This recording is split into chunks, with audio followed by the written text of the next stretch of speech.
Hello, and welcome back to the Perspectives in History podcast. I'm your host, Willem Connor. Thank you very much for listening. This is part 13 of our series on the Marquis de Lafayette, entitled Prisoner of State. Before we begin, I'd just like to thank everyone for the positive reception the previous episode received. To reiterate what I said at the top of the show last time, I am truly excited to be back posting episodes again, and I'll continue to do all I can to prevent another unplanned hiatus. Anyway, let's get on with the show. In the previous episode of our series on the Marquis de Lafayette, we covered events from early 1792 to late 1793. Where we picked up the narrative, our protagonist had just cut his self-imposed retirement short after being called upon to lead the armies of France in an impending war against the émigrés and their foreign backers, chiefly Austria and Prussia. Arriving at the garrison town of Metz in January 1792, Lafayette was aghast at the state of the army. The soldiers, while certainly not lacking in morale, were completely unorganized and undisciplined.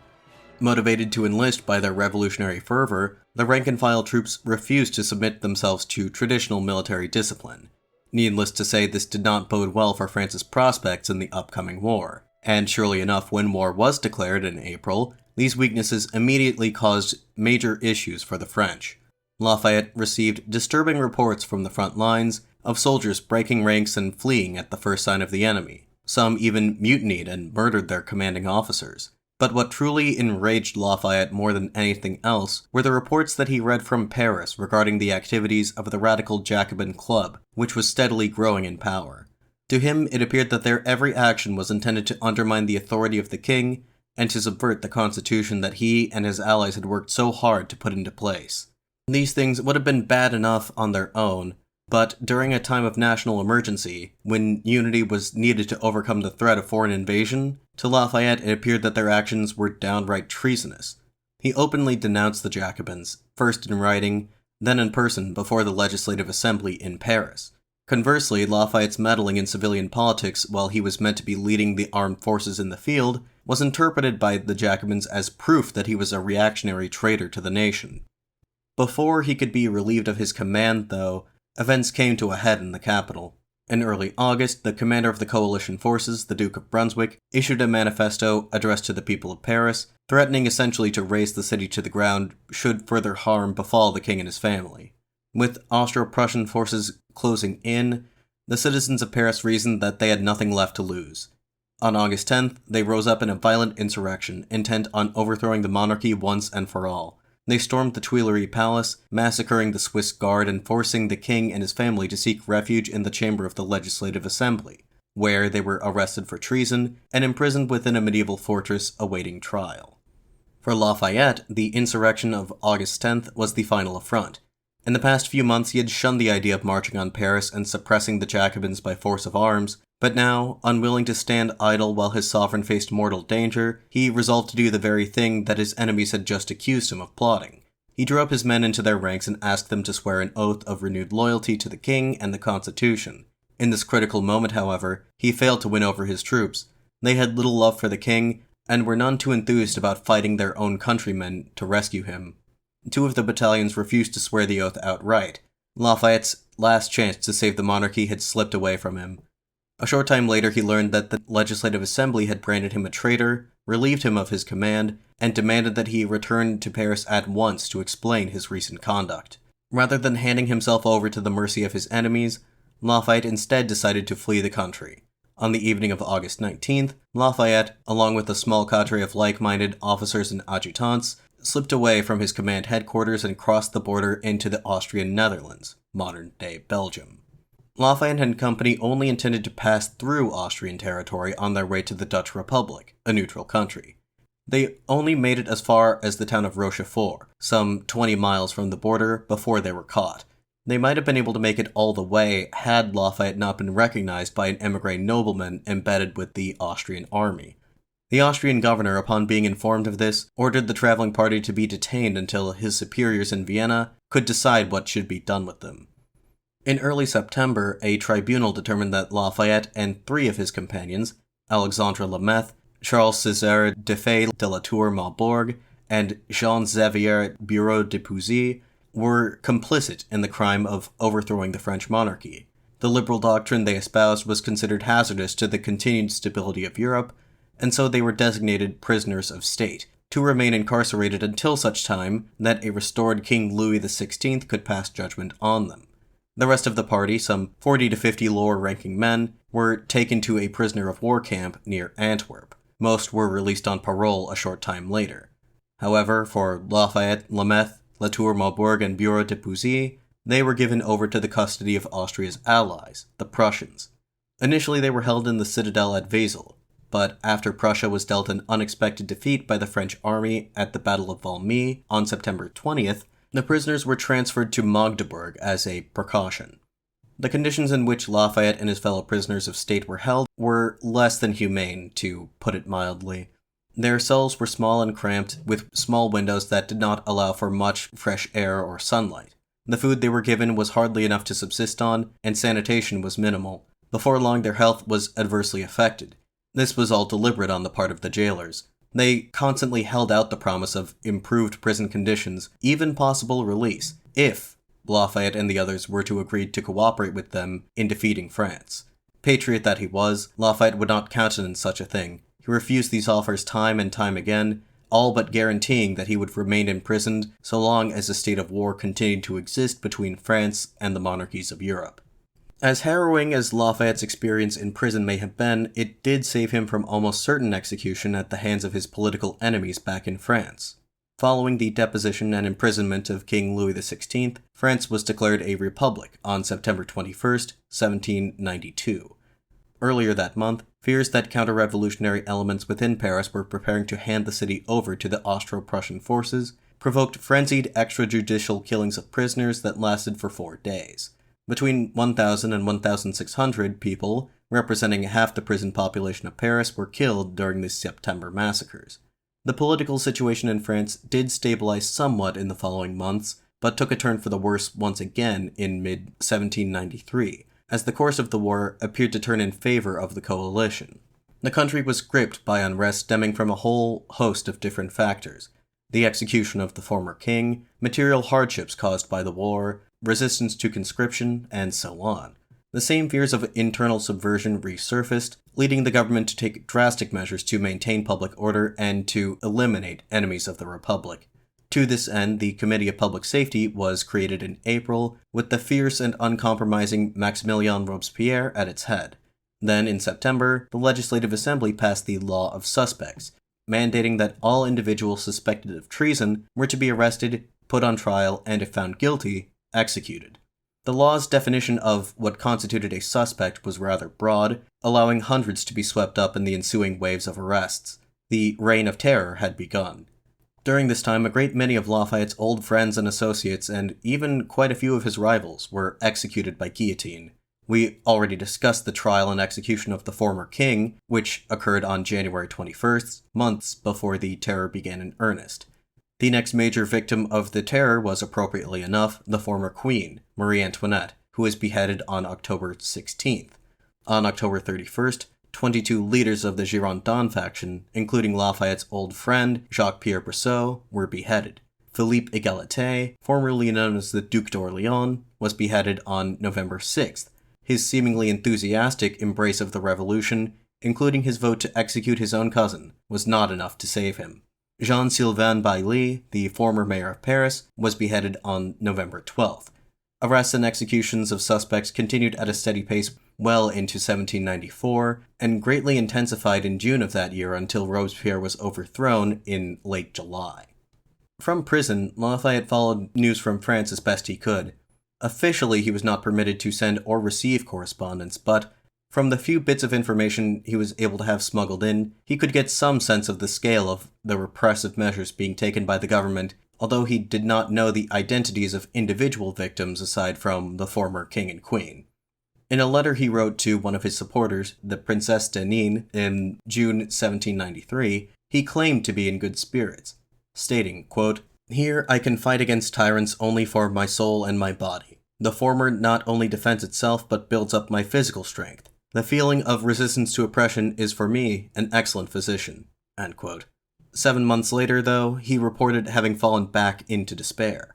Quote, "The frightful news has brought back my insomnia and has caused me more pain than all the efforts of my persecutors could approach. I have much more energy to resist any personal situation and defy the vengeance directed at me, but I simply do not have the energy to sustain the dangers threatening those I love."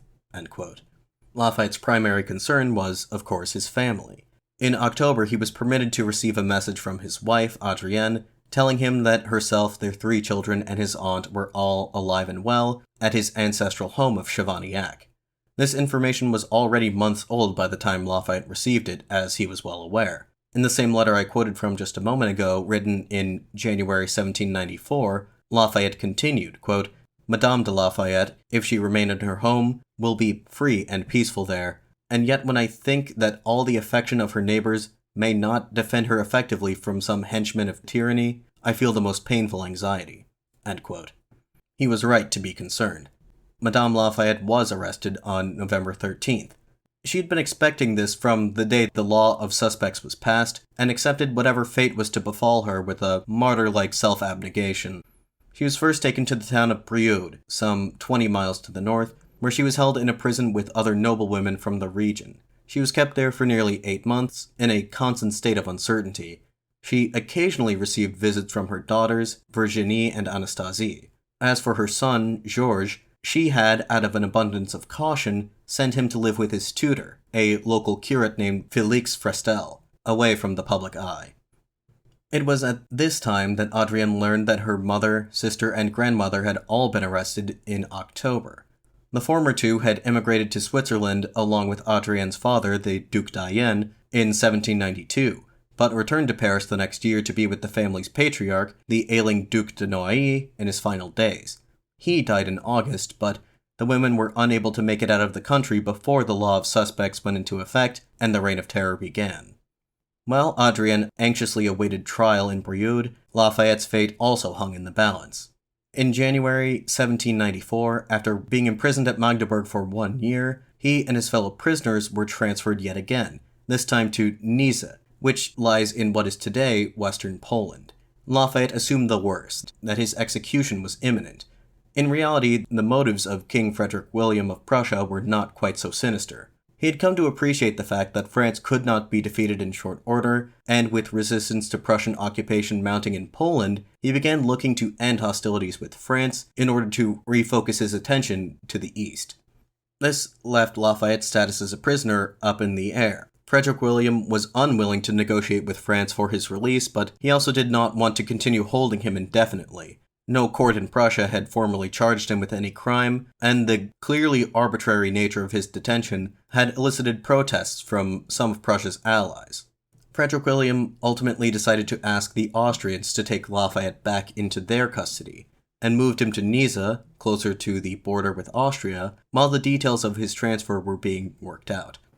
Whether it was due to a lot of bureaucratic back and forth, or if the Austrians were simply reluctant to take them back, it was not until May 18th that Lafayette, de Pouzy, and Latour-Maubourg were handed over to the Austrians. Lameth, who was in significantly worse health than the others, was sent to the nearby spa town of Warmbrunn to recuperate until he was able to join the others. His fellow prisoners were taken to Olmütz, a town in Moravia, which today is the eastern half of the Czech Republic. The building that would serve as their prison for the next 3 years was originally built as a college by the Jesuit order, but had more recently been converted into a barracks and prison. Latour-Maubourg later remarked that neither anything he'd read about the Bastille nor the last 2 years of captivity in Prussia could have prepared them for what they would experience in Olmütz. According to a directive on state prisoners dated August 1793, official state policy was to, quote, treat such a dangerous person as if he had been transferred completely out of the world while retaining only his life, as if he no longer existed and had been forgotten, end quote. Writing to a relative of hers, Adrienne recounted secondhand how severe the Austrian authorities were with Lafayette and company. Quote, on their arrival at Olmütz, of the little the Prussians had left them, which amounted to no more than their watches and collar buckles, even some books, notably Common Sense by Thomas Paine. On being shut into their cells, each of them was informed that henceforth they would receive news of nothing and nobody, that the uttering of their names, even between the jailers and in dispatches to Vienna, was forbidden. They were to be referred to only by their numbers. Lafayette was referred to as prisoner number 2. They could receive no reassurance concerning even the existence of their families, nor concerning each other. As this situation was conducive to taking their own lives, they were forbidden knives, forks, and any other potential means of suicide." End quote. Lafayette later mused that the use of such drastic measures would lead one to believe, quote, "These people think they are holding the devil himself in prison." End quote. The physical accommodations were even worse than what they'd encountered in Prussia. The prisoner's cell sat directly adjacent to an outlet for the city's sewers. As Latour-Maubourg described it, quote, "All the sewers taking away the filth of the city pass under our windows, always giving an unbearable smell, spreading really mephitic and pestilential emanations." End quote. In keeping with their policy of condemning state prisoners to what was sort of a living death, the Austrian government would not disclose Lafayette's location to anyone. Inquiries about him were met with the response that he was in fact in their custody and that he was alive. That was all the information they were willing to divulge. In late May 1794, just as Lafayette was settling into the pestilential dungeon that would be his home for the next 3 years, Adrienne was being moved to a different prison herself. She had been ordered to stand before the Revolutionary Tribunal in Paris. By this time, the Reign of Terror was entering its terminal stage. In April, Georges Danton, Camille Desmoulins, and their allies were tried and executed after attempting to moderate the excesses of the terror. Thus, completely unimpeded, the tempo of arrests and executions picked up by the day. By this point, the tribunal hardly functioned as a regular court of law. Trials were limited to just 3 days, and defendants were not permitted to call witnesses or be represented by legal counsel. There were only 2 possible verdicts, acquittal or death. As the wife of an infamous émigré, Adrienne was unlikely to be acquitted. After all, countless others had been executed for far less. After bidding a sorrowful farewell to her children, Adrienne was taken to Paris by cart, arriving on June 10th. Initially, prisoners awaiting trial had been held in the Luxembourg Palace, the same building where Lafayette had lived with his mother upon first moving to Paris all those years ago. By June 1794, it was overcrowded with prisoners, including Adrienne's mother, grandmother, and sister. So, Adrienne was instead taken to the Hôtel de la Force, but after a few days, was transferred to a different makeshift prison at the Collège du Plessis, coincidentally another location formerly associated with Lafayette, as he once attended classes there in his youth. To give you a sense of how farcical the proceedings of the tribunal had become in those days, I think it's worth briefly going over the trial of Adrienne's family members, which took place on July 21st. To begin with, the 3 women were not aware of the charges being brought against them until the day of the trial. The 3 of them were accused of conspiring with 2 particular noblewomen to overthrow the government. Adrienne's grandmother asked the prosecutor to repeat what he had said, since she was old and hard of hearing, to which the prosecutor replied, quote, "So you have conspired deafly," end quote. This elicited much laughter from the jury.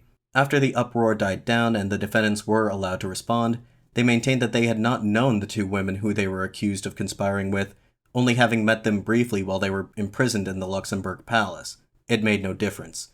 The verdict was predetermined. All 3 were found guilty. The trial itself did not last longer than an hour. The sentence was carried out that very same day, in a public square on the far eastern edge of the city, formerly called the Square of the Throne, recently rechristened to the Square of the Overturned Throne. A young priest who served as the family's chaplain was there to witness their final moments. They were just 3 of 45 condemned prisoners who were slated to be executed that day, one after the other in quick succession. The Marchale de Noailles, Adrienne's grandmother, was the first on the chopping block. According to the chaplain, the 80-year-old woman was quite disoriented and did not understand what was happening. His account continues, quote, "Madame d'Ayen was 10th. She looked at me as though she was pleased to know that she was about to die before her daughter. After she was beheaded, her loving and devoted daughter took her place. What feelings I had when I saw that young woman, dressed in all white, and appearing much younger than she was, like a sweet little lamb about to have its throat cut. What happened to her mother happened to her in turn. What an abundance of blood. At least she is now in bliss, I said to myself." End quote. Adrienne may well have followed her grandmother, mother, and sister in death shortly thereafter had it not been for the timely intervention of Governor Maurice, the U.S. ambassador to France. As soon as he learned that she was about to stand before the tribunal, he, without waiting for instructions from his government, dashed off a missive to the French foreign minister, warning him of the potential diplomatic repercussions that may result if any harm was to befall Lafayette's family. Quote, "The family of Lafayette is much beloved in America, and that without examining his conduct in this country, my fellow citizens confine themselves to the grateful remembrance of the services that he has rendered us, and that, therefore, the death of his wife may lessen the attachment of some among them to the French Republic, and may furnish the partisans of England with means of misrepresenting what goes on here, and that I cannot think that her existence is of little consequence to this government. I am sure that its enemies would rejoice in the destruction of anything that bears the name Lafayette." End quote. As Maurice's statement implies, the French government was very much aware that global opinion was not on their side. The United States was one of the few remaining Western nations that was not overtly hostile to France. And although President Washington had declared his intention to keep the U.S. neutral in the conflict after Great Britain declared war on France the previous year, the French were anxious, at least at that moment, to avoid driving the Americans into the arms of the anti-French coalition. Maurice never received a direct reply, so it's unclear as to whether his intervention actually did result in Adrienne being granted a stay of execution. Seeing as how other prominent figures with connections to the United States, like the Comte de Rochambeau and Thomas Paine, were also arrested during the terror but never brought to trial, it's possible there were no plans to bring Adrienne to trial for the very reasons that Maurice suggested. In any case, Adrienne would, for the rest of her life, regard Maurice as her savior, while Lafayette, whose relationship with the man was more contentious, was not as inclined to give him so much credit. In a cruel twist of fate, the Reign of Terror would come to an abrupt end just 1 week after the Noailles women were executed. The deputies of the National Convention, fearing that another purge of the legislature was in the works, began plotting to assassinate or otherwise depose Robespierre. On July 27th, Robespierre spoke before the convention to denounce the plots against him, but was shouted down by the deputies, who voted to have him and 21 of his closest allies arrested. The next day, they were all tried, convicted, and executed. Moderates moved into positions of power after the fall of Robespierre and immediately began to reverse course. They took repressive measures against the Jacobins and their supporters and began releasing the remaining suspects arrested during the terror. Adrienne, however, was one of the relative few who remained in custody through the end of the year. The actual reason for this is somewhat obscure, but a few authors have suggested that it was because one of the officials in charge of granting amnesty to political prisoners held some kind of grudge against Lafayette and intentionally delayed Adrienne's release. In August 1794, Governor Maurice was recalled as the United States Minister Plenipotentiary to France. His replacement was a Virginia-born statesman named James Monroe. If you may recall from episode 2 of this series, Monroe had met and befriended Lafayette during the War of Independence, when he looked after the Frenchmen after he was wounded during the Battle of Brandywine. As the new ambassador, Monroe worked to secure the release of Thomas Paine and other American citizens imprisoned by the French government. As for Adrienne, however, there was nothing that Monroe could do for her in his official capacity. Undeterred, he recognized an opportunity to induce the government to release her by drawing attention to her continued imprisonment and playing off their desire to remain on friendly terms with the United States. For this, he enlisted the assistance of his wife, Elizabeth, as he describes at some length in his autobiography. Quote, "As soon as Mrs. Monroe entered the street, the public attention went to her carriage, and crowds gathered around it at the prison gate. Whose carriage was it? The answer given was, that of the American minister. Who is in it? His wife. What has brought her here? To see Madame Lafayette. On hearing that the wife of the American minister had called with the most friendly motives to see her, she became frantic, and in that state they met. The scene was most affecting. The sensibility of all beholders was deeply excited. The report of the interview spread through Paris. Informal communications took place in consequence between myself and members of the committee, and the liberation of Madame Lafayette soon followed." End quote. Adrienne was finally set free in January 1795, after having been in prison for over 2 years. She had survived the Reign of Terror, but so many others, between 30 and 50,000 depending on what metrics one chooses to take into account, had not. Among the dead were her mother, grandmother, and sister. It was not lost on her that if their trial had been delayed by just a week, they would likely still be alive. Reflecting on this, Adrienne would later write, quote, "I have given up trying to explain anything, because what I feel is unexplainable." End quote. All that she could do now was to pick up the pieces of her life prior to the terror. Her first order of business was to call on James Monroe, to express her gratitude for his assistance, and to learn if he knew anything about her husband's whereabouts. Unfortunately, updates regarding Lafayette were more scarce than ever, save for one major incident in November 1794 that we'll cover in more detail shortly. The last time anyone had received any message from him directly was in May of that same year, around the time that he was transferred into Austrian custody. As previously mentioned, the Austrian government would only reply in the vaguest terms to inquiries about their high-profile prisoner.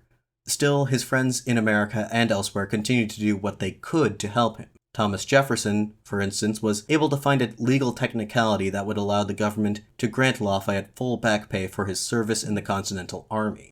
When he had accepted his commission from Congress in 1777, Lafayette had, in his own words, quote, "renounced any particular allowance or pension," end quote.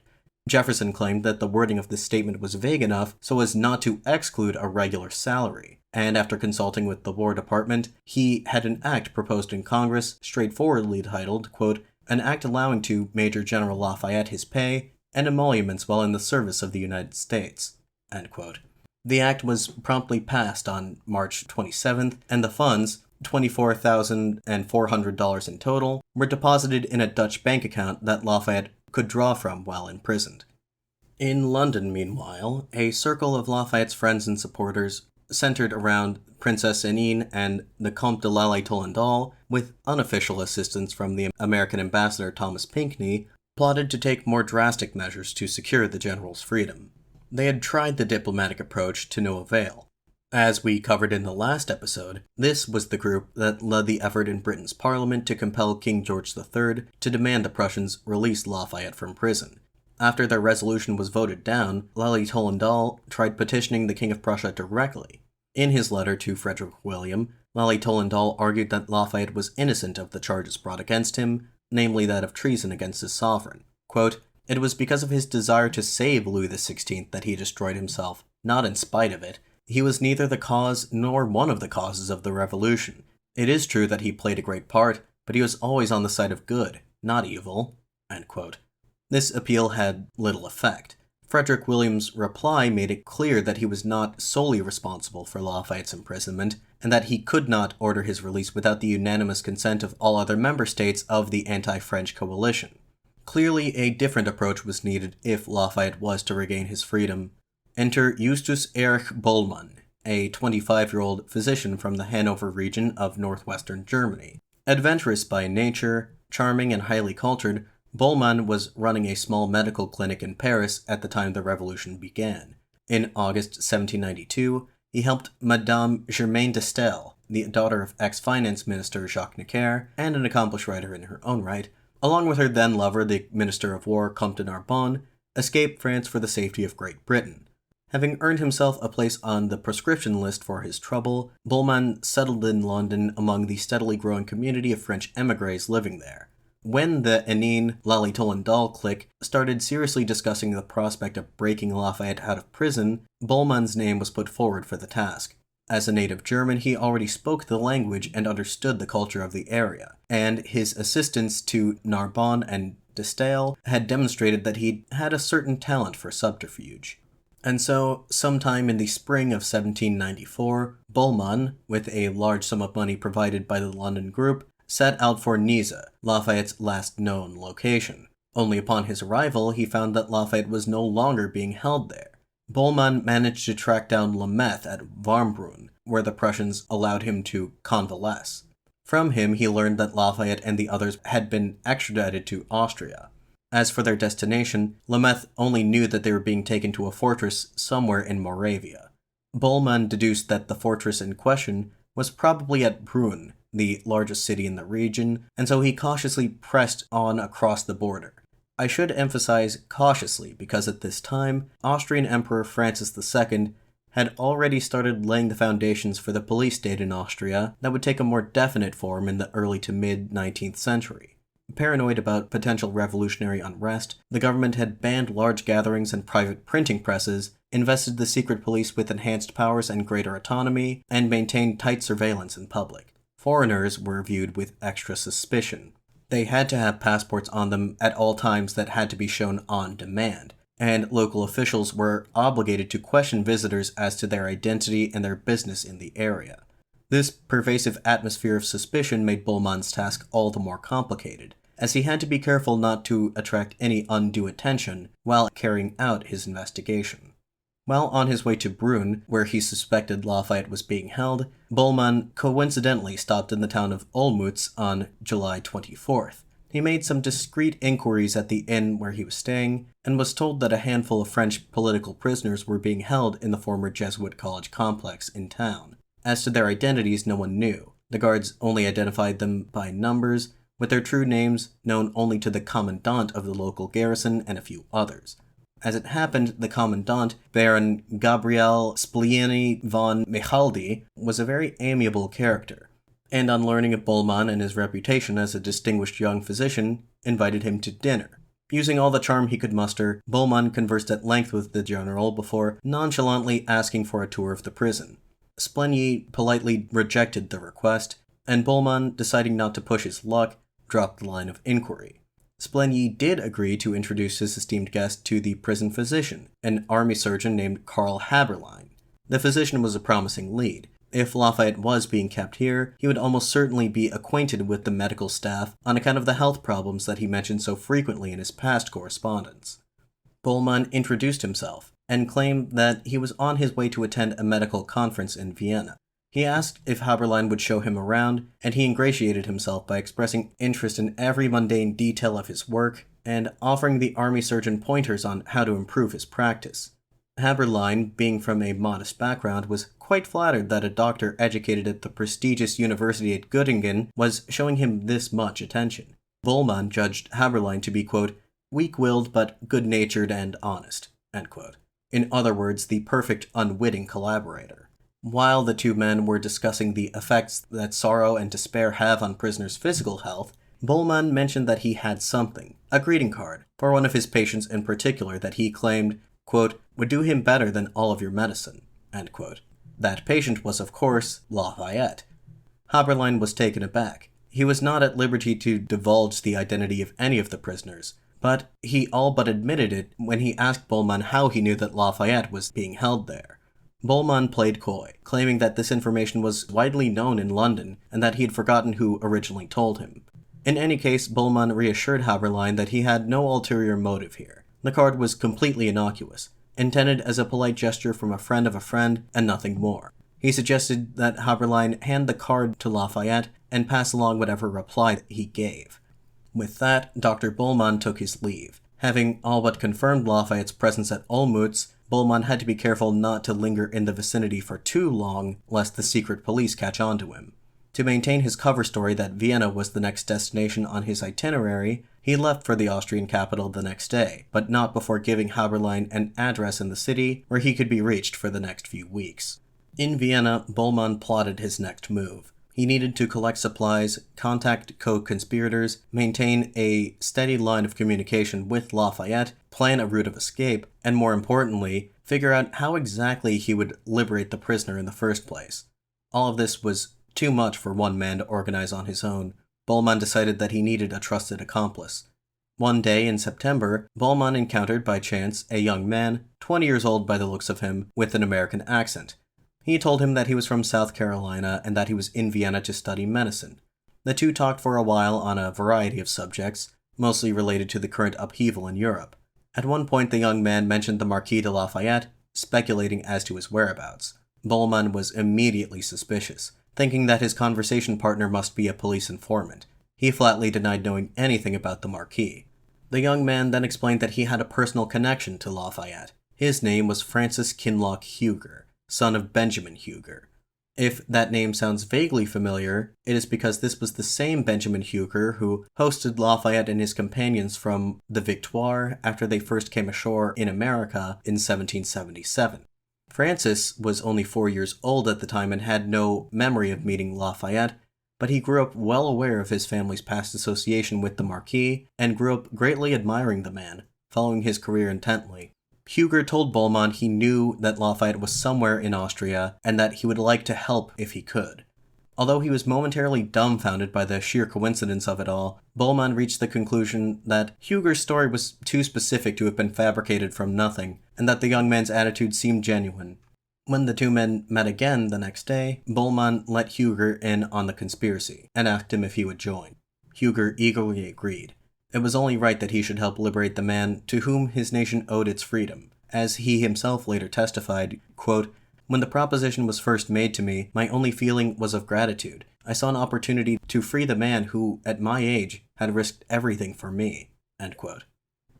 With the aid of this plucky young American, plans for a breakout started to take on a definite form. Bohemond had secretly been corresponding with Lafayette on a semi-regular basis through Haberline. The seemingly innocuous greeting card he had asked the physician to deliver actually contained an encoded message. In it, Bohemond informed Lafayette that he had been sent by his friends in London to break him out of prison, and that he already had a plan, which he laid out in a further message relayed through the hapless Haberline. Lafayette, who was fully convinced that the Austrians intended to execute him any day now, jumped at the opportunity. The only issue was that the plan Bohemond proposed, which relied strongly on bribing the guards, was too convoluted and time-consuming. He proposed an alternative. He informed Bohemond that due to his health, the commandant had been allowing him to take carriage rides through the country once every other day, escorted at all times by 2 soldiers, of course. Lafayette's plan was simple. While out on one of his rides, Bohemond and an accomplice would ambush the carriage, force it to halt, disarm the guards, and together they would ride off. If everything went smoothly, they would be across the Prussian border before the commandant at Olmütz even knew what happened. Time, he stressed to Bohemond, was of the essence. As he stated in his reply, quote, "The bolder it seems and the more unexpected it is, the better it shall succeed." End quote. Bohemond received this message from Haberline in mid-October and was troubled by its contents, particularly Lafayette's comment regarding what he thought was his impending execution. He did not believe that he was ready to hatch the plan, but Lafayette made it abundantly clear that there was no time to lose, and so Bohemond and Huger quickly hammered out the details of their plan and set out for Olmütz on the first day of November. Arriving in the afternoon of November 5th, Huger was sent to scout their escape route and make arrangements for transportation, while Bohemond, feigning sickness, called on Haberline. He informed the surgeon that he was on his way back to London, but he might have to stay in town for a few days on account of his illness. He handed him one final gift for Lafayette, another secret message confirming the plans for the escape. Huger, meanwhile, procured horses and hired a carriage driver in Hof, the next town down the road, and instructed him to await their arrival. Everything was in place. It was now or never. On the afternoon of November 8th, 1794, Bohemond and Huger idled on the road leading northeast from Olmütz. Spotting the carriage in which Lafayette was being driven, they hung back at an inconspicuous distance and then began to follow. Halting at a crossroads, Lafayette and his escort, an Austrian army sergeant, disembarked to allow the prisoners some exercise. The 2 other soldiers on the security detail took the carriage further down the road, where they would wait for the 2 to return. Observing from a distance, it was now that Bohemond and Huger sprung the trap. The 2 quickly rode up to Lafayette and his escort. Bohemond shouted at the temporarily baffled sergeant, demanding his surrender. When he failed to do so promptly, Lafayette reached for the sword in his scabbard, but was unable to disarm him quickly enough. Lafayette then tried to make a break for it, but the sergeant grabbed his cravat and pulled on it tightly. Lafayette cried out that he was being strangled, pleading for his rescuers to kill the soldier.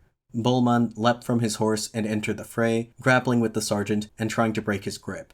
While all this was happening, peasants working the fields nearby looked on in confusion. The sergeant cried out for help, but they spoke Czech, not German, and did not understand him. Eventually, with Huger's assistance, they were finally able to incapacitate the sergeant. During the melee, Bohemond's horse had become frightened and bolted away. Huger helped Lafayette to mount the remaining horse, telling him in English to, quote, "get to Hof," end quote. This was the village where their getaway driver was waiting, but Lafayette interpreted this as "get off," meaning to ride away in any direction as quickly as possible, which he did. He had never heard of a place called Hof, and Huger, in the excitement of the moment, had forgotten to hand Lafayette the satchel containing a map with the location of Hoff marked. While Lafayette rode around aimlessly in the countryside, a peasant had tracked down the escaped horse and returned it to Bollmann and Huger. This horse had been equipped with a double saddle, but the plan had originally called for Lafayette to ride passenger on account of his reduced weight. When Bollmann and Huger both tried to mount the horse simultaneously, it bucked them off, injuring Bollmann in the process. Huger insisted that Bollmann take the horse and track Lafayette down, while he tried to make it on foot. By this time, the sergeant had regained consciousness and raised the alarm. Soldiers and police were now fanning out through the surrounding area looking for the fugitives. They managed to capture Huger that same night. Bollmann made it to Hoff to wait for Lafayette, who never showed up. Correctly assuming that he had gotten lost, Bollmann decided to cross the border back into Prussia, where he could lay low for a bit, in the hopes that Lafayette and Huger would make their way there eventually. Lafayette did try to do exactly that, but he was in a rather pitiful condition. His clothes were tattered and soiled, and he had severely injured his hand during the fight. Stopping in the first town he came across, Lafayette asked a local tanner in broken German for directions and a fresh horse, promising him an extravagant sum in the future as a reward. Naturally, this aroused suspicion, and as soon as the tanner sent the fugitive on his way, with misleading directions, he alerted the authorities, who quickly tracked him down and arrested him. Bollmann, unaware that Lafayette and Huger had both been apprehended, lingered in the region of Silesia for several days, continuing the search. He managed to evade capture until November 16th, when Prussian authorities finally caught up with him and promptly extradited him to Austria. The attempt to break Lafayette out of prison ended in a spectacular farce. The consequences, both for Lafayette and his would-be rescuers, were certain to be dire. The Austrian government had been humiliated by the ordeal. Most of all, General Francesco d'Arco, an Italian nobleman and career army officer who took over as commandant of the Olmütz garrison just a month. That this event had taken place under his watch hurt his pride rather deeply. When Lafayette inquired as to the condition of Huger and Bollmann, Arco castigated him in the following manner. Quote, "Those rogues, who were so bold as to carry you away, have been arrested. They shall be hanged. It shall happen directly outside your window, and if there is no executioner to be found, I will perform the duty myself." End quote. No less a figure than Emperor Francis II took a personal interest in this case. He wrote the following remark on a report from the Army's High Command that he received on November 11th. Quote, "It goes without saying how irregularly things were carried out on Lafayette's drive. How could it be possible for these foreigners to execute such a bold operation for which they were able to make trips and rehearsals?" End quote. Predisposed as he was to see intrigue everywhere, especially where foreigners were concerned, he inferred that there was a wider conspiracy afoot, and he ordered the army and police to locate evidence of it. Over the next few months, a special military commission carried out an inquest into the matter, concentrating mainly on determining whether any Austrian subjects had been party to the conspiracy. Haberlein, Commandants Arco and Splenyi, and the head of the prison administration, one Lieutenant Jacob, were all called to testify, as were all the prison guards, with particular scrutiny on the security detail assigned to Lafayette that day, Privates Harwich and Pulzel, and Sergeant Platzer being the soldier assaulted during the incident. The investigation concluded in January. They found that while there were several lapses of prison security, none of them by themselves were decisive in the escape, nor did they appear to be the result of criminal intent. All of the people mentioned above were deemed guilty to varying degrees, and the commission recommended punishments accordingly. Both Arco and Splenyi received written reprimands. Jacob, the prison administrator, was forced into an early retirement. Harwich and Pulzel were sentenced to a month each in prison, and Sergeant Platzer was imprisoned for 2 months and demoted. Haberlein also spent a month in prison and was subsequently reassigned to a new, less desirable posting elsewhere in the empire. Considering that the investigation revealed that he had enabled the prisoner to correspond with the outside, Haberlein received a rather lenient sentence. He claimed to be ignorant of the plot, a claim corroborated by testimony from other witnesses, including Lafayette. The Austrian army's shortage of skilled medical personnel probably contributed to the commission's decision to go easy on the hapless surgeon. Lafayette's status as a prisoner of state placed him outside the jurisdiction of the military tribunal. The same was true of Bollmann and Huger. A civil inquest was carried out concurrently with the military one, also wrapping up in early January. This investigation aimed at uncovering the foreign conspiracy that Emperor Francis insisted must have been behind the escape attempt. In a way, the Emperor's instinct was correct. Both Bollmann and Huger, especially Bollmann, had contact with several individuals that the Civil Commission was able to identify as co-conspirators. But since none of them, including the group of émigrés in London who had set the whole thing into motion, were Austrian subjects or present on Austrian territory, the authorities were powerless to prosecute them. Ultimately, only Bollmann and Huger would be brought to trial. Despite Arco's threat that he would personally hang the both of them, the Emperor decided that normal judicial procedure should be followed, and they were brought to trial in the civil courts beginning on January 30th. Huger's defense hinged on the righteousness of his motives and on his youth. His deposition, which had to be translated from English to German, was as follows, quote, "I decided to go back to my distant homeland when an unexpected opportunity came to me of doing a service to the man who had done so much for the liberation of my country, who had helped it to win the independence we now enjoy. I had no desire to do injury to anyone, only to restore an unhappy man to liberty. My conscience is clear, and I cannot regret my intentions. At 21 years of age, one is influenced more strongly by passion than reason. If there are any of my judges who are fathers, I ask them to think of their sons, and imagine them in my situation, far from home, unable to seek his father's guidance." End quote. Bollmann's testimony was every bit as defiant as Huger's. He argued in defense of both himself and Lafayette, stating, quote, "If Lafayette is a criminal, then I am too. If he is a dangerous man, I must be one as well. All the more so, since I consider his principles to be my own." End quote. Both of them tried to take full responsibility and refused to implicate the other. The bold actions they had taken to rescue Lafayette and their impassioned testimony engendered widespread sympathy both in Austria and abroad, likely influencing the outcome of the trial. On May 15th, Bollmann and Huger were sentenced to just 1 month each of imprisonment. They were pretty fortunate considering that they both faced up to 10 years in prison for their misdeeds.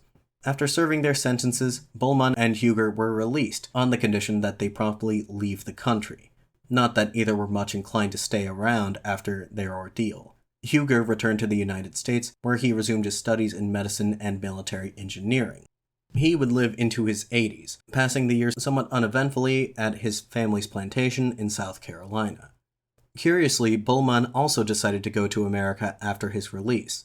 There, his actions on behalf of Lafayette had earned him some fame, although his attempts to capitalize on this fame proved unsuccessful. After a number of failed business dealings, he secured a position working for the federal government in the recently purchased Louisiana Territory in 1805, with the assistance of then-President Thomas Jefferson. The following year, Bollmann was implicated in an alleged plot by Vice President Aaron Burr to establish an independent country in the aforementioned territory, with himself as leader. Bollmann, Burr, and several other alleged conspirators were arrested and put on trial for high treason. During the trial, Lafayette wrote to Jefferson vouching for Bollmann's integrity, stating, quote, "I shall only say of the accused that while the enemies of liberty in Europe are far from sympathizing in the misfortune of a man who had done so much for the noted friend of liberty, it behooves me, the object of his noble enterprise at Olmütz, to be interested in his fate by every attachment of sentiment and gratitude." End quote. Burr was eventually acquitted, and Bollmann received a pardon from Jefferson, who, in his reply to Lafayette, stated that he found him to be, quote, "conspicuously base and unworthy of ever again occupying the care of any honest man." End quote. The Burr conspiracy is rather convoluted, and historians still don't agree on all the details. Perhaps one day I'll have cause to discuss it at length on this show, but interesting as it is, we should now return to the protagonist of our current story. Although Lafayette's would-be rescuers escaped severe punishment for their actions, the same was not true of the general himself. Curiously, the commission that carried out the civil investigation did not condemn Lafayette for attempting to escape, noting in its report that, quote, "It cannot be truly considered a crime that Lafayette tried to cooperate in escaping his captivity. The inner drive for freedom is a natural impulse that is perfectly justified in a prisoner who has not made any pledge to avoid escaping." End quote. Still, the commissioners recommended that Lafayette remain in captivity indefinitely, quote, "until His Majesty the Emperor is prevailed upon by other political considerations." End quote. In other words, the Austrians still did not intend to release him anytime soon, at least not while there was still a state of war between themselves and France.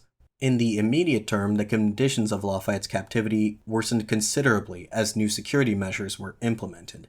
Needless to say, his daily carriage rides would no longer be happening, nor would he be allowed to have books or speak to anyone without a witness present. He was not even permitted to see a doctor at first. The wounds he had received during his fight with Pletzer went untreated for nearly a week and became infected. Lafayette would have remained in solitary confinement for nearly an entire year following his attempt to escape. Indeed, the whole ordeal only served to make Lafayette's situation worse in nearly every regard. If it can be said that anything possible resulted from it, the breakout attempt did bring renewed attention to Lafayette's imprisonment. The event itself was shrouded in uncertainty, not in the least due to the efforts of the Austrian government to keep the incident under wraps. Reports did inevitably find their way into publications across Europe and America, many of which contradicted each other. For instance, a Berlin newspaper published in early December reported that Lafayette was still at large, while a Dutch newspaper reported 2 days prior that he had already been captured. Even diplomats and politicians had a difficult time making sense of it all. John Quincy Adams, recently appointed minister to the Batavian Republic, successor state to the Dutch Republic, incorrectly reported to the Secretary of State that Lafayette had successfully escaped and may have already made it to Switzerland. By the time Adrien was released from prison in January 1795, most of the confusion had cleared. Lafayette was still imprisoned, but at the very least, for the first time since he was handed over to the Austrians, it was known specifically where he was being held. Adrienne knew at once what she had to do. If her husband could not come to her, she would go to her husband. She resolved to travel to Austria personally and plead with the emperor on his behalf. But there were just a few affairs she had to put in order before she could go about this. And now, a word from our sponsor. And now, back to the show. For the first few weeks after her release from prison, Adrienne stayed at the house of her aunt, Antoinette, the youngest of her mother's siblings. It just so happened that Antoinette was married to Lafayette's old friend, Louis-Philippe the Comte de Ségur. If you'll recall from the earliest episodes of the series, Lafayette had first met Ségur in 1775 during their officer training, and together with his kinsman, the Vicomte de Noailles, the three had vowed to go to America to fight for the cause of independence. When we last had cause to talk about him, Ségur had joined the diplomatic corps of the French government in the years immediately running up to the Revolution. He managed to emerge unscathed from the last several years of revolutionary turmoil on account of the fact that he was on assignment in Berlin when the Reign of Terror began in earnest. In any case, Ségur was more than happy to help Adrienne get back on her feet after her incarceration came to an end. Using his contacts within the government, he was able to secure American passports for Adrienne and her children, listing them as the Motier family of Hartford, Connecticut. She decided to send her son, 16-year-old George Washington, to the relative safety of the United States as soon as possible. She explained the rationale behind this decision in a letter intended for the boy's namesake, which reads, quote, "Monsieur, I send to you my son. While I have not had the consolation to be heard by you, or to obtain the kind of service I believed proper to deliver his father from the hands of our enemies, I still have the utmost confidence in you, and it is with this sincere feeling that I place my son under the protection of the United States, under the special care of their president, whose sentiments towards my husband I know so well. My hope is that he leads an anonymous life in America, that he resumes his studies there, that the 3 years of misfortune have interrupted, and that he may work to make himself capable of discharging the duties of a citizen of the United States, the sentiments and principles of which will always be in accord with a true son of France." End quote. In April 1795, Georges, chaperoned by his tutor, Félix Frestel, boarded a ship bound for America. Their sudden arrival in Boston that August was unexpected, to say the least. President Washington was put in a difficult situation. Sheltering the son of a known fugitive had the potential to further strain the already tense relationship between the United States and France. From Boston, George went to New York City, where he met a friend of his father's from the war, Alexander Hamilton. Hamilton had resigned his post as Secretary of the Treasury earlier that year, but still maintained close ties with the president. The boy asked Hamilton if he might arrange for him to meet Washington, but the president had decided that it would be prudent to keep him at arm's length for fear of diplomatic repercussions. He did agree to support him financially and instructed Hamilton to have him enrolled at Harvard University. Taking on the role of George's godfather, Washington wrote to him directly in November, quote, How long the causes which withhold you from me may continue, I am unable at this moment to determine. Be assured of my wishes to warmly embrace you as soon as they have ceased. In the meantime, let me begin with fatherly advice to you, to closely apply your studies, that the season of your youth may be improved to the utmost, that you may be found to be the deserving son of your meritorious father." End quote. After seeing her son off to the New World, Adrienne returned to Chavagnac, where she tearfully reunited with her daughters and aunt-in-law. Drawing funds from the account that Governor Maurice had opened for her prior to her arrest, she purchased Lafayette's ancestral estate back from the government. She wrote to Maurice expressing her gratitude for his support, stating, quote, "It is true that this is a rather small obligation in comparison to the one I owe you for my very life, but permit me to acknowledge both debts, which I will always remember with feelings of warmth and gratitude." End quote. She did not remain in Chavagnac for long, instead returning to Paris with Anastasie and Virginie in tow. At that time, less than a year after the fall of Robespierre and the Committee of Public Safety, the political situation in France was very much in flux. As a point of fact, the committee, though defunct, had yet to be formally abolished, and no new executive body had yet been formed to take its place. The National Convention was in the process of drafting a new constitution to replace the Constitution of 1791 that Lafayette had sacrificed so much to defend. Adrienne sought to take advantage of the unsettled state of political affairs to reclaim some of the properties and estates that had previously belonged to her family, the Noailles, before being seized and auctioned off by the state. She spent the next couple of months meeting with various officials, signing papers, and placing the odd bribe here and there, using more of the funds advanced to her by Maurice and Monroe. She was moderately successful in navigating her way through this complex tangle of red tape, managing to recover some, but not all, of her family's property, at least enough to pay for her upcoming voyage. With this being accomplished, Adrienne and her daughters left Paris for the port city of Dunkirk, where they used their flashy new American passports to secure passage to Hamburg, arriving there in August. Her sister Pauline and her aunt, the Madame de Tesse, were currently residing just outside the city, the latter having liquidated most of her assets and emigrated shortly after the revolution began. The two were overjoyed to see Adrienne and the children alive, but they were soon upset to learn that they intended to travel to Vienna in the hopes of securing an audience with the Austrian emperor. What Adrienne told them next was even more distressing. If she was unable to convince the emperor to release Lafayette, she would ask that herself and the girls be allowed to join him in prison. They pleaded with her not to do this, or at the very least to not take the girls with her, but she would hear none of it. Later, she visited Baron Johann Wilhelm von Archenholz, a prominent newspaper publisher who was sympathetic to Lafayette. He, too, tried to dissuade her from this course of action to no avail. She reportedly told him, quote, "In this, my decision is firm, and nothing in the world can bring me from it." End quote. Archenholz later expressed his admiration of Adrienne's resolve in a somewhat unusual manner, declaring, quote, "I have never seen pain that was deeper or endured in a more manly way." End quote. He offered to support her and her family through their imprisonment by facilitating communications with their supporters and by keeping their ordeal in the public eye. The Motier family, as their passports described them, acquired Austrian visas thanks to John Parrish, the American consul in Hamburg, and arrived in Vienna in early October. Once there, Adrienne set about securing an audience with the emperor, a task that was not quite as daunting as it sounds. The Noailles family was actually well known in Vienna, thanks to the tenure of Adrienne's uncle, Emile, as France's ambassador to Austria, which only came to an end as recently as 1792.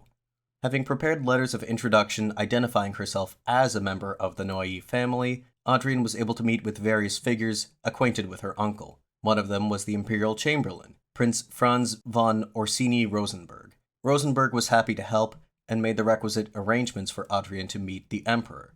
And so, on October 10th, just 1 week after first arriving in Vienna, Madame Lafayette stood face to face with Emperor Francis II. Francis was reportedly surprised to learn the identity of his guest, who gave an impassioned plea for her husband's release. He admired her boldness and said that he would have done the same in her place, but he could not grant her request, as it was a complicated matter and his hands were unfortunately tied. Adrienne responded, quote, "Nothing is less complicated than to return a man to his wife and children." End quote.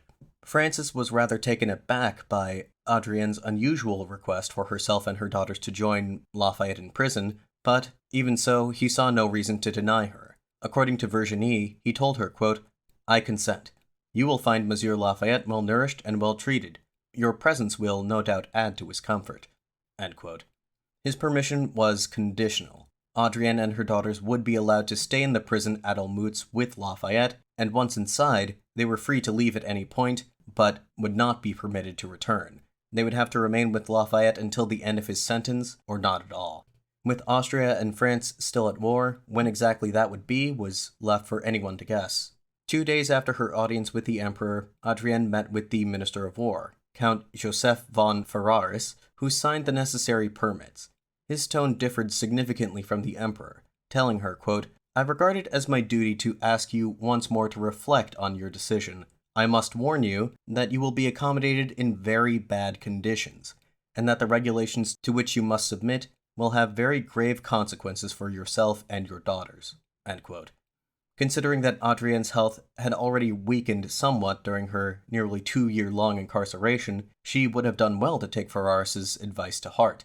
Her response was rather poignant. Quote, "My separation from Monsieur Lafayette is more painful to me than death." End quote. And so, with all the necessary legal arrangements having been made, on October 15th, 1795, Adrienne, Anastasie, and Virginie entered the prison at Olmütz. Author W.E. Woodward wrote the following description of this highly emotional scene. Quote, "It was a chilly October day in the year 1795. Lafayette sat in his cell alone. For nearly a year he had not spoken to anyone except his jailers, who always came in pairs as a security measure. He had no books, nothing to read, and was no longer allowed to even take a walk in the prison courtyard. He subsisted, barely, on repulsive food, served in filthy dishes. He heard the guards shuffling along the corridor, a familiar sound to which he paid no attention.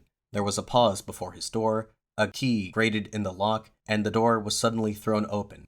Into his dim cell rushed Adrienne and the girls. It was the most dramatic and bewildering moment of his life. The first thought that entered his head was that he had become insane and was seeing visions. He had believed, in his ignorance of the outside world, that his family was safe in England." End quote. As the above passage implies, Lafayette had absolutely no advanced knowledge of this sudden and momentous change. The feeling of shock was mutual, as Virginie later wrote, quote, 3 years of captivity, the last having been spent in complete solitude, his sufferings of all kinds, all these profoundly affected his health. The change in his face was most frightening." End quote. Adrienne echoed these sentiments in a letter written to Ambassador Pinckney shortly after the reunion. Quote, "I will tell you only that we found him in the most absolute solitude. Not knowing our own frightful misfortunes, it had been expressly prohibited to tell him if we were still alive, that his wasting away is frightful, his chest a source of horrible suffering." End quote. Despite his sickly, emaciated appearance, Adrienne found that his captors had not succeeded in breaking his spirit. Writing to Jean-Louis Remouf, one of Lafayette's aides-de-camp, who had been released by the Austrians after a year, Adrienne reported, quote, "He is morally just as you left him. You know the force and the sweetness of his soul, and despite the moral and physical tortures that his captors have chosen to heap upon him, there is not the least alteration in his character, nor the least imbalance in his temperament." End quote. There was a certain undercurrent of tension in this reunion. Lafayette had been vaguely aware of the Reign of Terror, but, apart from the former king and queen, he did not know the identities of its victims.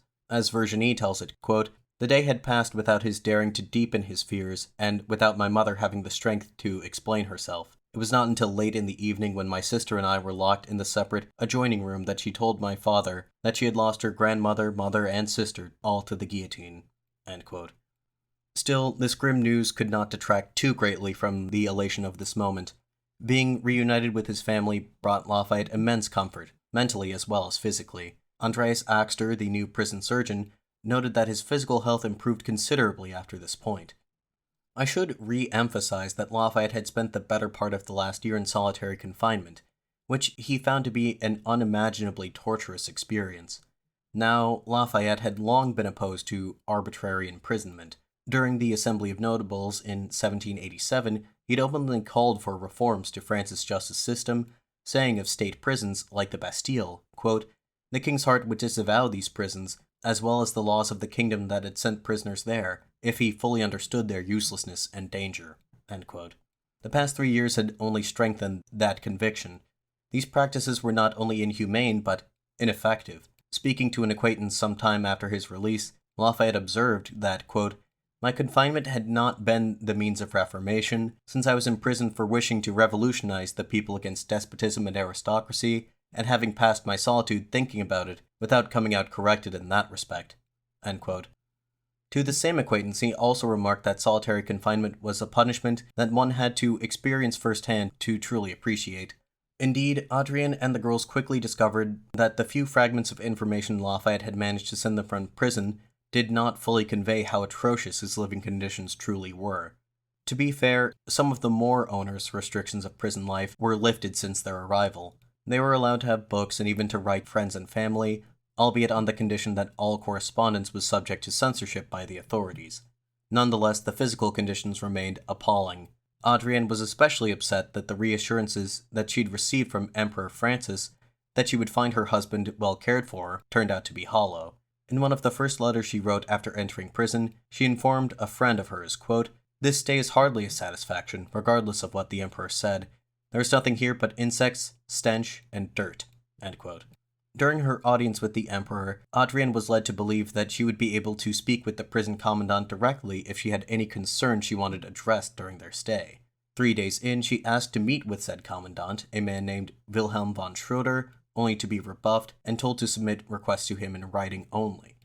Her demands were not unreasonable. She wanted more sanitary conditions and to be able to attend Mass at the adjoining chapel on Sundays and holidays. Schroeder did not respond, instead sending her requests further up the chain of command. This was a rather lengthy process, and Madame Lafayette went unanswered for several weeks. She followed up with a letter to Count Ferrars in early December, restating her requests and expressing hope that she would be able to attend Mass on Christmas. Still, no response was forthcoming. One finally arrived 2 days after Christmas, although it came not from Schroeder or Ferrars, but directly from the Emperor, who stated, quote, "Madame Lafayette and her daughters are to submit themselves to everything in state arrest that is prescribed and to be observed for her husband and all other state prisoners." End quote. Adrienne was scandalized at the way that she and her family were being treated by the Austrians, with a letter written to a supporter in January revealing her feelings on the matter. Quote, "So this is what has come of the polite remarks of Vienna, by which I had the stupidity to cultivate some hope, and that in the system of these gentlemen here against us, all the nice words that aren't accompanied by a passport are made only to fool and sedate us." End quote. Count Ferrars, the Minister of War, did eventually reply to Adrienne, telling her that as much as he would like to do something to help, she had really brought the situation on herself. He essentially restated what the Emperor had said, that as long as she remained committed to staying with her husband, she would have no choice but to share his lot. Adrienne responded defiantly, quote, "All three of us repeat with all our heart that we are happier with Monsieur Lafayette, even in this prison, than anywhere else without him." End quote. And so, with the hope of a quick release or improved conditions definitively dashed, Adrienne and the girls began to settle into the dungeon that they would call home for the next 2 years, a place that Adrienne would eventually refer to as a tomb for the living. Writing to her sister and aunt in Hamburg, she described the drudgery of their day-to-day existence. Quote, "They bring us breakfast at 8, after which they lock me up with my daughters until noon. We all meet for dinner, and save for a couple of interruptions by the jailers to collect our plates, they leave us alone together until 8 o'clock, when my daughters are returned to their cage. We have more to eat than we need, but the food is indescribably vile. Each time they open the door, they go through the most ridiculous precautions, while an officer who dares not speak to us without a witness present watches a fat corporal with a bunch of keys unlock our doors. The entire garrison is drawn up in the hallway. You would laugh to see the two girls, one blushing to the tips of her ears, the other making a face, sometimes proud, sometimes comic, as they pass beneath the arch of crossed swords into our room, the door to which is immediately locked. What is most unpleasant is that the small courtyard behind the passage is the scene of all too frequent floggings. We can hear the whole horrible procedure." End quote. As their captivity dragged on and on with no salvation in sight, the family found various different ways to pass the time. Anastasie, eldest of the two daughters, fashioned new clothes to replace the rags her father wore, using extra fabric from her own skirts. Now that they were allowed to have books, Anastasie and Virginie taught themselves English by reading popular novels from Britain, with occasional assistance from their father.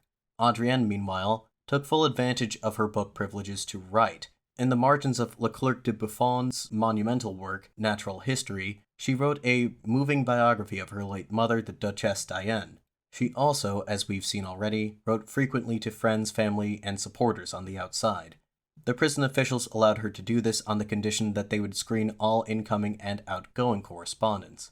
At first, they censored Adrienne's letters whenever she complained about her treatment, but later on they simply refused to dispatch any letters with content they deemed objectionable. Nonetheless, Adrienne was able to find ways to circumvent this heavy-handed censorship, to inform the outside world of the privations that she and her family were suffering. And I don't use the word suffering lightly. They truly were suffering, in body if not in spirit. As I mentioned earlier, Lafayette's health did take a turn for the better after he was joined by his family in October 1795, but he continued to be afflicted intermittently by an infection in his chest. Malbourg, upon seeing him again for the first time since the botched escape, remarked of Lafayette's skeletal appearance, quote, "If this continues for much longer, the court at Vienna will learn to its regret that one fine morning he will have simply evaporated through the narrow squares of the double wire grating on his window." End quote. Lafayette's health would not get much worse, but the reality was that he could not make a complete recovery living in such squalid conditions. It was not long before the women began to feel the deleterious effects of prison life as well. Both Anastasie and Virginie, being young and energetic, fared reasonably well given the circumstances, but Adrienne fell gravely ill in February 1796. She suffered from a multitude of symptoms: migraines, rashes and blisters, swelling of the limbs, stomach aches, arthritis, and, worst of all, a persistent fever. Axter, the prison physician, thought her condition was so severe that he requested she be sent to Vienna for a medical examination. This request had to make its way all the way up the chain of command, and in April a response came from the emperor. He would allow her to seek treatment in Vienna, but, he warned, once she set foot outside the confines of the prison, she would not be allowed to return. She refused the offer, stating, quote, "The price of my health care is too high. They will not tear me away from here without Monsieur Lafayette, unless, perhaps, they drag me away dead." End quote. And at that moment, it appeared that would be a very real possibility. Axter, moved to pity by the poor woman, did what little he could to help her, but her illness would only grow progressively worse without more comprehensive treatment. By October, she was physically unable to write on account of the swelling in her extremities. Through it all, Adrienne bore her suffering with a remarkable patience. Woodward describes her as having some sort of martyr complex, but her own daughter, Virginie, had a slightly different understanding of her psychology. Quote, "Despite her suffering, she seemed happier than she had been in a very long time. It is hard for me to describe how happy she was. To understand, you have to recognize the fear that she had lived under for so long.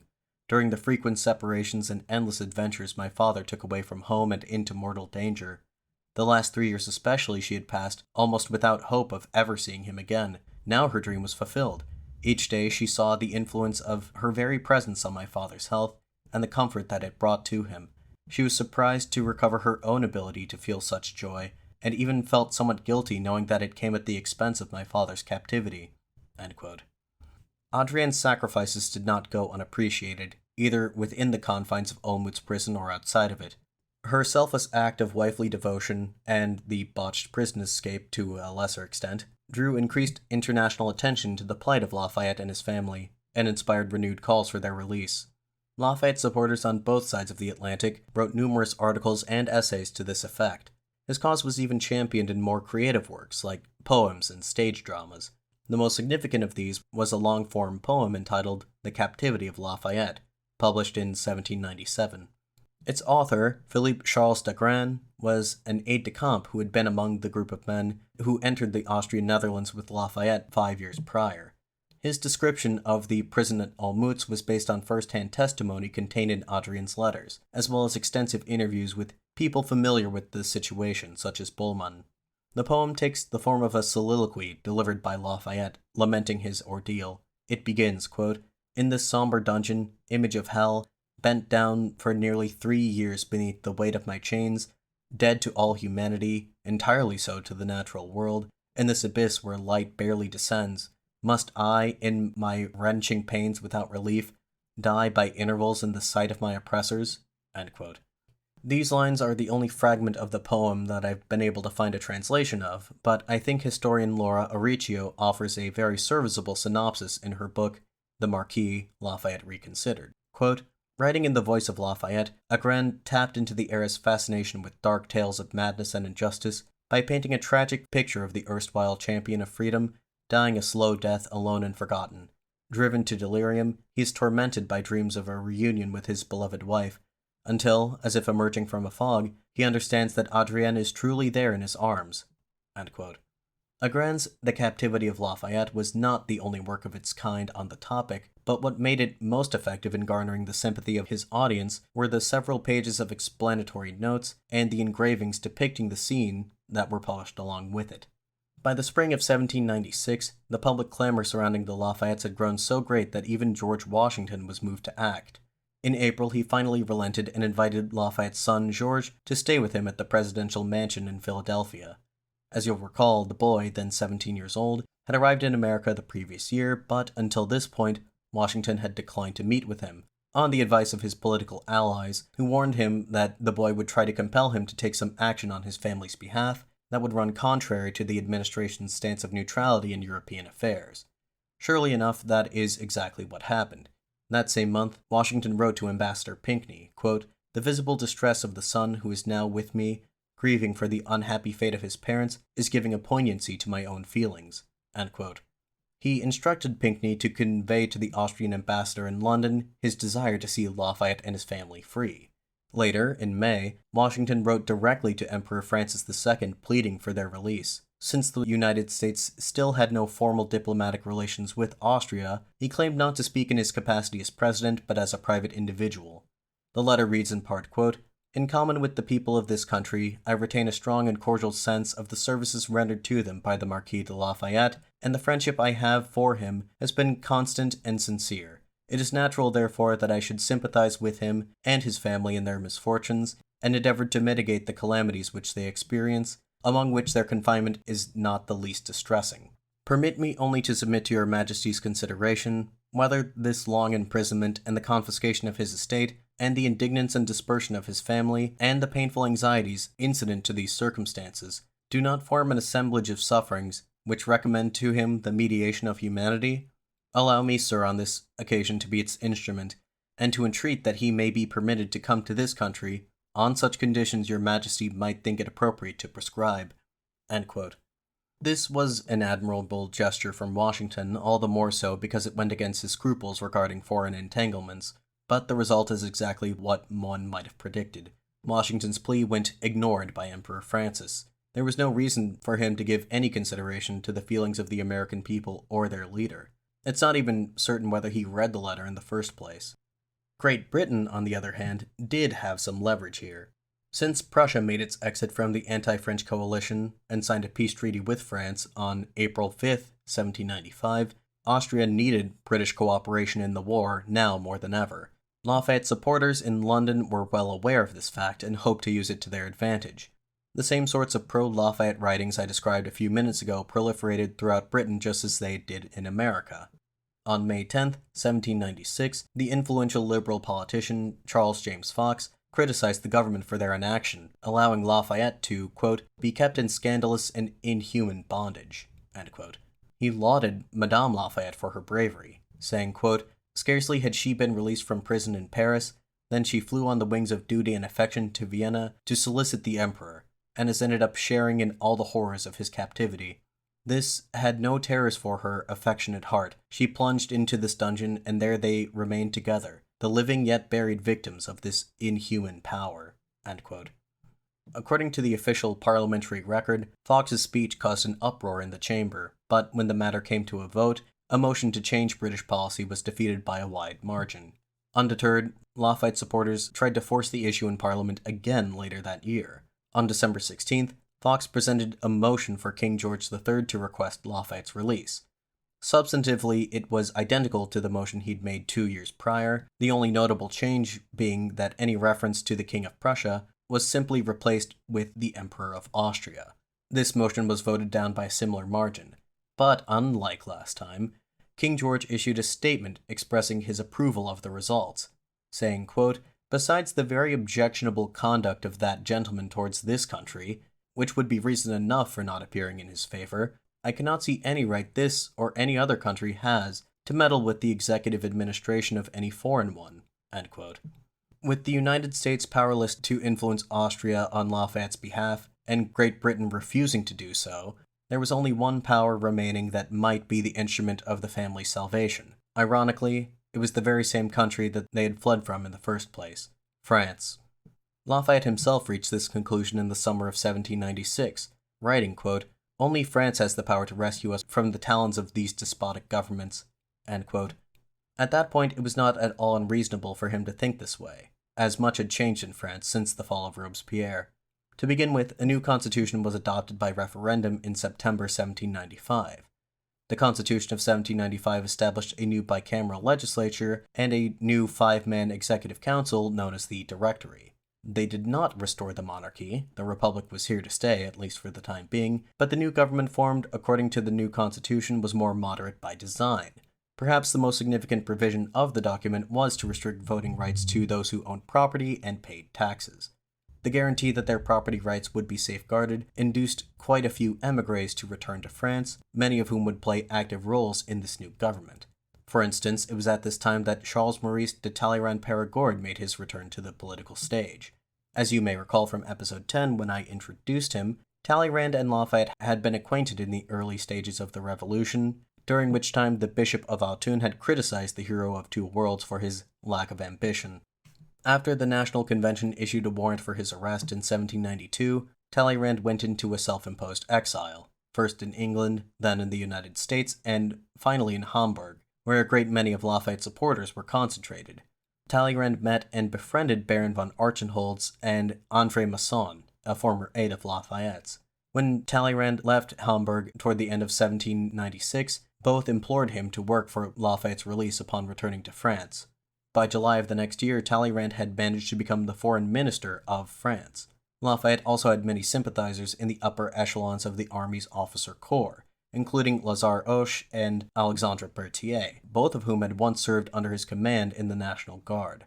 Lafayette's most ardent and influential supporter in France was the Madame de Staël, the renowned woman of letters. She returned to France from her own exile in early 1797, whereupon she immediately resumed her activities, organizing like-minded public figures behind the scenes. Staël and the circle surrounding her were aligned with the new government and had some interpersonal connections at the highest levels of power. Staël tried to use her past relationship with one of the directors, Paul Barras, to advocate for Lafayette's release. She wrote to him in April 1797, quote, "We must return Lafayette to France and to the Republic. I guarantee that he will be the best citizen, after you, of course." End quote. Barras, already sympathetic to Lafayette's cause, needed little more convincing. He raised the issue with his fellow directors, and to his surprise he found them to be similarly supportive.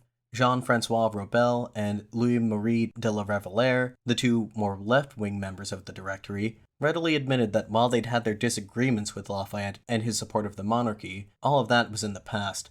Of immediate concern was his current mistreatment at the hands of their enemies, which was quickly becoming a matter of national pride. Robel stated that it was, quote, "time to recognize Lafayette's incarceration as a crime of the Austrians," end quote. That Lafayette's past unpopularity with the French public had faded with time was all well and good, and the support of the nation's leaders for his release was certainly an encouraging sign.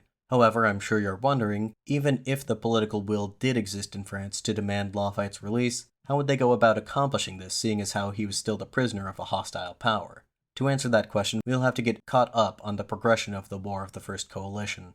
When last I had cause to discuss the war at length, it was in the context of the setbacks the French encountered in the course of the year 1793, which provoked the formation of the Committee of Public Safety and ultimately led to the Reign of Terror. Simultaneously, a series of sweeping reforms were made to the French military, which transformed it into a truly Republican fighting force, the most significant of which were the introduction of mass conscription, the levée en masse as it's referred to by historians, and the complete democratization of the officer corps. These reforms had the effect of keeping the army's morale high while maintaining order within the ranks. Thus reinvigorated, the armies of the French Republic went on to prove their worth on the battlefield. Internal revolts were suppressed, and attempted incursions into French territory by Great Britain and Spain were repulsed. By the spring of 1794, they were on the offensive once again, winning a series of decisive victories over the coalition forces in the Low Countries and conquering the Austrian Netherlands once more. In January 1795, the government of the Dutch Republic was overthrown, and the country effectively became a client state of France. Prussia, which had been gradually drawing down their involvement in the conflict since the Battle of Valmy, officially withdrew from the war in April 1795. Spain sued for peace around that time as well, leaving Austria as France's primary adversary in continental Europe. In April 1796, the French commenced an invasion of Italy, winning a rapid series of victories and forcing the Austrian allied Kingdom of Piedmont-Sardinia to capitulate in a matter of days. After a decisive victory against the Austrians at Lodi on May 10th, the French went on to capture Milan, Pavia, and other strategically important cities in northern Italy before moving on to besiege the Austrian garrison at Mantua. The Austrians dispatched another field army to relieve the defenders of Mantua, which was defeated by the French at Rivoli on January 14th. Mantua surrendered 2 weeks later. With the final obstacle removed, the road to Vienna lay wide open.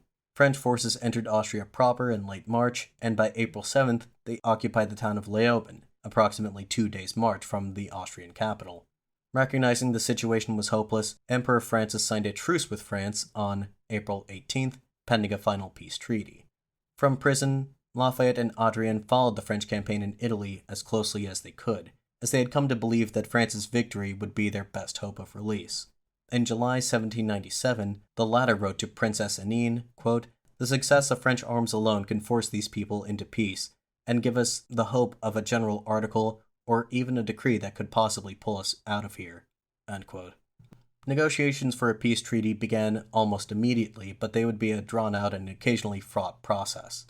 The man who would represent the French Republic in these talks, the same man who had led their armies to victory in Italy, was a 28-year-old general named Napoleon Bonaparte. Despite his relatively young age, Napoleon had already won a powerful reputation for himself as a brilliant military mind, even prior to the Italian campaign. He first distinguished himself in 1793 during the siege of Toulon, when he led Republican forces in recapturing the port city from Royalist rebels and their British allies. After the fall of Robespierre in 1794, his prior association with the Jacobins may well have ended his career, but he entered the Directory's good graces when he led his troops to suppress a Royalist insurrection in Paris in October 1795.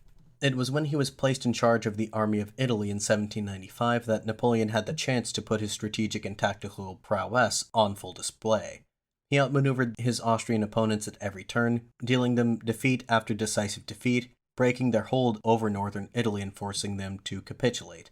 Negotiations for a peace treaty began shortly after the armistice at Leoben on April 18th. From Paris, the Directory sent Napoleon instruction on how he was to conduct the talks. On April 24th, they told the general to, quote, "obtain provisionally, if possible, the liberty of Lafayette, Bureau de Pouzy, and La Tour Maubourg. It is a matter of national honor that they leave behind the dungeons in which they are kept, because they began the revolution." End quote. How exactly Bonaparte regarded these instructions is unclear.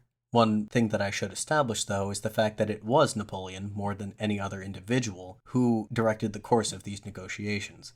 He did not consider himself beholden to the Directory, and in fact he acted contrary to their wishes on more than one occasion during this past campaign. Lafayette supporters, therefore, reasoned that his attitude towards Lafayette personally would have significant bearing on the outcome of the negotiations. And how did Napoleon feel about Lafayette, at least at this time? Historians differ on the question. Both Unger and Woodward suggest that he was wary of Lafayette, concerned that he might present a challenge to his own growing popularity in France. Other historians ascribe a less cynical motivation to Napoleon, positing that he, as a stalwart French patriot, was legitimately outraged at the manner in which the Austrians had treated his fellow countrymen. What seems most likely to me, and what Lafayette's supporters were most concerned about at the time, is that Napoleon did not consider securing Lafayette's release a top priority. After all, there was a lot more at stake here. The treaty that would be produced at the end of these talks had the potential to completely reshape the political geography of Europe. Jean-Louis Remouf, whom Madame de Staël had recruited as a liaison between her circle and Bonaparte, went to his temporary headquarters near Venice in early July. He reported that, quote, "those who are acting here are far from bringing the goal of release to the passion which we have desired. They need to be pushed." End quote. He also noted, quote, "Bonaparte seems indignant at the Vienna court's perfidies, more because of the exalted idea he has of his own power than any interest he has in the fate of the prisoners." End quote. This supports the idea that Napoleon approached the issue of Lafayette with France's national pride as his primary concern. There is also evidence that lends credence to the contention that he regarded Lafayette as a potential rival. The Directory, evidently harboring similar concerns, instructed Napoleon from the beginning that once released, Lafayette and company should not be permitted to return immediately to France. That Napoleon continued to insist on this point throughout, even when he could have easily disregarded these instructions, is, I think, telling. As for the Austrians, they wanted nothing more than to be rid of Lafayette. Their continued incarceration of him and his family was not only a public embarrassment, but their continued upkeep was costing the government a not insignificant sum of money, placing further strain on the treasury during this time of war. Still, the Austrians had their own national honor to take into consideration. They wished to avoid creating the impression that they were in any way conceding to France's demands. On July 24th, the emperor issued a decree, stating, quote, "Because Monsieur de Lafayette is regarded as the author of a doctrine whose principles are incompatible with the tranquility of the Austrian monarchy, His Majesty the Emperor owes it to reasons of state to not restore his freedom until he pledges not to return to his lands without special permission from the Emperor." End quote. Lafayette's response was scornful. Quote, "The Emperor does me great honor by treating me as one power to another, and by believing that as a single individual, I am so strong a threat to a vast monarchy with such a large army and so many devoted subjects." End quote. He would oblige the Emperor's demand, but not unconditionally. He continued, quote, "I have no wish to set foot in the court of the Emperor or in his country even with his permission, but I owe it to my principles to refuse to recognize that the Austrian government has any authority over me." End quote. Lafayette's intransigence greatly displeased the court at Vienna. His supporters feared that it might give them cause to further delay his release. Romeuf, who was sent along to the Austrian capital to assuage the court, was pleased to learn that they still fully intended to release Lafayette, and that the most significant obstacle remaining was determining into whose custody he should be released. Since he was barred from Austrian territory indefinitely, and France refused to allow him to return in the immediate term, the logical solution, both parties agreed, was to have the Americans deal with him. The Austrians began to negotiate with the American consul at Hamburg, John Parrish, who agreed to take charge of Lafayette and company and to facilitate his immigration to the United States as expeditiously as possible. Napoleon found these conditions acceptable, and so, on September 19, 1797, the Marquis de Lafayette, his family, and his comrades were led out of the confines of Olmütz prison. It had been 5 years since he had been first arrested by the Austrians outside Rochefort, about 3.5 years since he was transferred to Olmütz, and just under 2 since Adrienne, Anastasie, and Virginie had joined him there. He had suffered much during that time. They all had. But the hero of two worlds was a free man once more. What would he do with this freedom? And in which world did his destiny lay? The old or the new?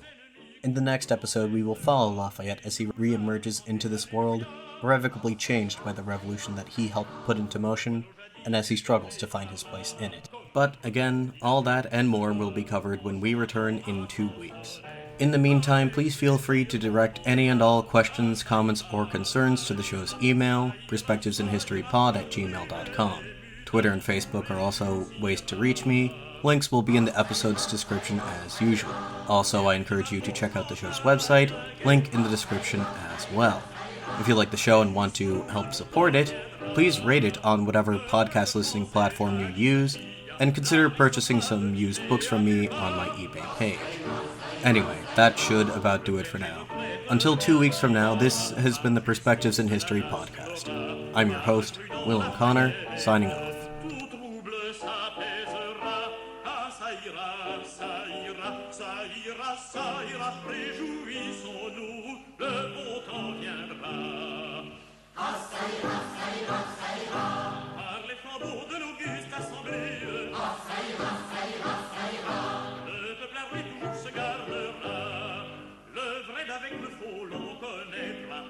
Citoyen pour le bien soutiendra. Ah, ça ira, ça ira, ça ira. Quand l'aristocrate protestera, le bon citoyen au début ira.